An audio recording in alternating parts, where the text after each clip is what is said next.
Booktubers and book talkers, are we ruining reading? Are we creating a book culture where book ownership is more important than reading, and where reading easily bingeable books is more important than reading sound literature? Well, let's talk about it. Also, I have a new camera. If you have any suggestions on how I can improve this image, definitely let me know. But if you missed it, then an article was posted to CQ a couple of weeks ago that has caused quite a stir in the book community, and I've seen Daniel Green touch on this article, and Murphy Napier made a wonderful video discussing how reading is changing. But as someone going to university, I spent a lot of time analyzing articles and criticizing them and so on, so I actually want to take a deep look into this article and discuss whether I think there are some valid points here or if I think the author is just 100% wrong. What I will say now is that this will not be a video where I just hate on this author, and I really want to encourage you not to be mean.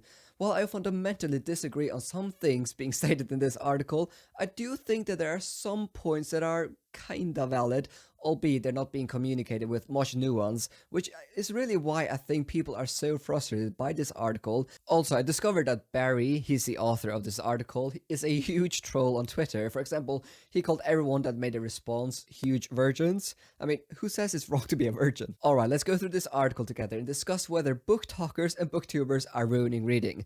Now, the first thing I need to point out, and that is that this author is clearly being sarcastic, or at least trying to be funny throughout the article, such as mentioning that he didn't need another addiction in his life since he was already addicted to Coca-Cola and Barredo candles, or he's talking about how some people might become obsessed with sticking their tongues in plug sockets. I know, weird sense of humor, right? But that also begs the question, when the author is being so sarcastic and is obviously a troll on Twitter, should we even talk about this article?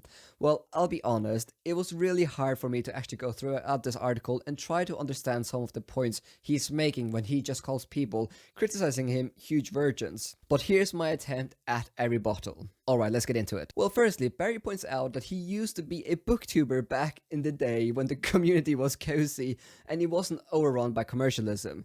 Now, he states that booktubers now, they receive so many goodies such as book boxes, and that the act of reading has become more important than reading itself. Okay, let's discuss this. Firstly, it is clear that Barry is out of touch with the booktube community, because even to this day, there are still thousands of these so-called cozy booktube channels. I mean, to generalize that booktube has become fully commercialized is just way too much of a generalization. So that was my first point. Booktube is still cozy. Now, secondly, Barry talks about how the book community is being too commercialized, and here it is where I can find a tiny bit of middle ground, and I think it's very important that I'm being very authentic here. I do receive a lot of free books from publishers, and I've had a couple sponsors on my channel talking about Kickstarters for various books. However, I have never and I will never accept money to do a paid review, because I think at the moment you do that, your credibility is instantly ruined forever. I mean, if you ever catch myself accepting a paid review, then feel free to call me out. I mean, I'm okay with accepting advanced review copies or doing sponsors, but I will never accept money to read and review a book. I mean, that would just be morally wrong in my opinion. However, I really do believe that Barry's point is exaggerated here. I mean, firstly, you can still accept advanced review copies or book boxes and still provide honest reviews. I mean, I received copies of The Colorbound, The Atlas 6, and Age of Ash, just to mention a few, and I have given them all very critical reviews. Just because you receive a free book doesn't mean that you are automatically unreliable. Actually, giving review copies is really great, since it often allows me to review a book before it launches, so my reviewers, I mean you guys, you can make a decision whether you should buy this book or not on launch day. But I do think that this point is not without its merits. I mean, as a reviewer, I think it is so incredibly important that I maintain credibility with my viewers, which is why I don't accept paid reviews at all. But I do actually kind of understand that how showcasing all the free stuff you received can come across as being a so-called commercialized booktuber. Now, the reason I am okay with accepting free stuff is because it allows me to bring you guys new fresh content at a low cost, and secondly, I just simply cannot afford to buy all of these things on my own. I mean, I'm not rich, okay? Okay, I think I've said enough on this particular point, but really, you can always call me out if I ever seem suspiciously positive about something, and I will always try to be 100% real with you guys. Now, the second point that he makes is that the act of being a reader has replaced actual reading. Now, are there some creators out there where the act of reading is probably more important than reading itself? I mean, probably yes. But again, this is an overgeneralization which is not helpful, because there are so many genuine and legit reviewers out there that truly do read. Actually, in my experience, most do read, and it's probably just a minority that doesn't. Also, one point that is missing from this whole article, which is really tragic, is the effect book talk and booktube is having on readers. I mean, Barry doesn't like that book talk pushes some books to the forefront, and there's definitely some elitism being shown here in this article, in my opinion. However, what Barry doesn't even recognize is that book talk and booktube have played a key role in getting thousands of young people reading again. How this point is not even mentioned is blowing my mind. I mean, okay, you might not enjoy the so-called commercialization of booktube and the books they're promoting, but would it really be better if book talk didn't exist at all and all of these new readers actually didn't start reading again? I mean, is the book talk and booktube community perfect? No, obviously not. But it is playing a key role in encouraging people to read again, which is truly amazing and is one of the reasons why I'm so hesitant to call out these things. I mean, I just love the fact that these communities are able to encourage people to try reading again, and I really do not want to say anything that might damage that aspect. Now, Barry, he then goes on to say that book talk has a prevalent falseness to it. Now, I must admit that I'm not much into book talk, but I really do not enjoy when people try to define what a bibliophile ought to be or act like, and he's stating things such as there is an uncanny falseness behind it all, which is again an overgeneralization that doesn't help anyone. Now, are some booktubers and book talkers fake?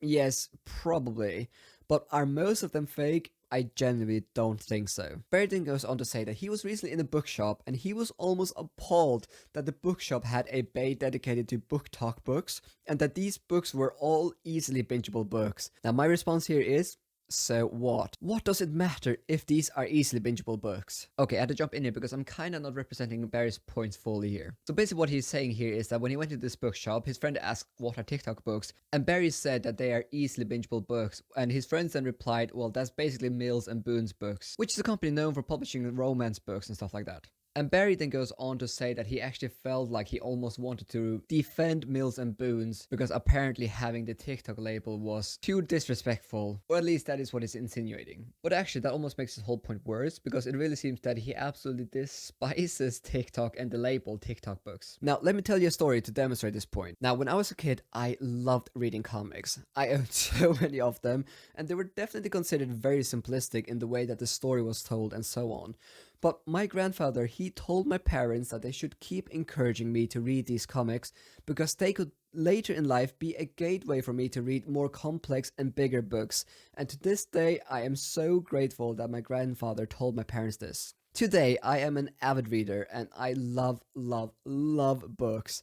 But I started reading comics. Now, who is not to say that these so-called easily bingeable books that Barry obviously doesn't like that much are being picked up by readers that are just getting into reading again for the first time in their lives? Do you genuinely think that everyone should start reading Moby Dick and War and Peace? I mean, that would lead to almost everyone hating reading. I mean, easily bingeable books definitely serve their place and can play such an important role in getting more people to read again. I mean, the very fact that you are criticizing people wanting to read, no matter what kind of books they are, is quite tasteless in my opinion. Just read whatever you want to read. Now lastly, Barry goes on to criticize the cult of book ownership. And here I kinda do understand where he's coming from, albeit I think the point is exaggerated again. Yes, I do think that bookstagrammers and book talkers can make it seem like owning hundreds of books is the norm and something that all readers should strive to have, and I will admit, I love showcasing the books I own because they bring me so much joy. However, again, I feel like there's a lack of nuance here in Barry's argument. Firstly, a lot of people go online to watch these huge book hauls or these crazy book collections because they evoke emotions of awe and happiness and inspirations or shock. You know, I mean, all communities have this. You see food bloggers making these outrageous meals, or travel vloggers doing crazy stuff we never imagined was possible, or we see people eating obscene amount of food on camera. People love sensationalism. Now, a lot of booktubers, they do book hauls not to strengthen the cult of book ownership, as he calls it, but because those videos are genuinely entertaining to watch. Now, I do think that it's important to know that book talkers and booktubers are exactly that. They are book-focused content creators, which is why they will often have these big book collections, and often these collections will have been built over many years. Now, that does not mean that you need to have the same thing. Really, I think the whole point I'm trying to make with this video is this. Please, do not let anyone define what a book reader ought to be or act like. I mean, do you enjoy reading easily bingeable books? Great. Do you enjoy book talk? Great. Have you not yet subscribed to me? Not so great. But that is it. I find discussions like this very interesting. It's just a shame that Barry wasn't able to write an article with more nuance and understanding of what he was actually talking about. But instead of hating this author or the article, let's talk about whether we agree or disagree with it. Attack the argument, not the person. Now, what do you think about these types of videos? Should I make more discussions? Thank you so much for watching, and as always, a special thanks to my patrons to support what I do here. I really appreciate it.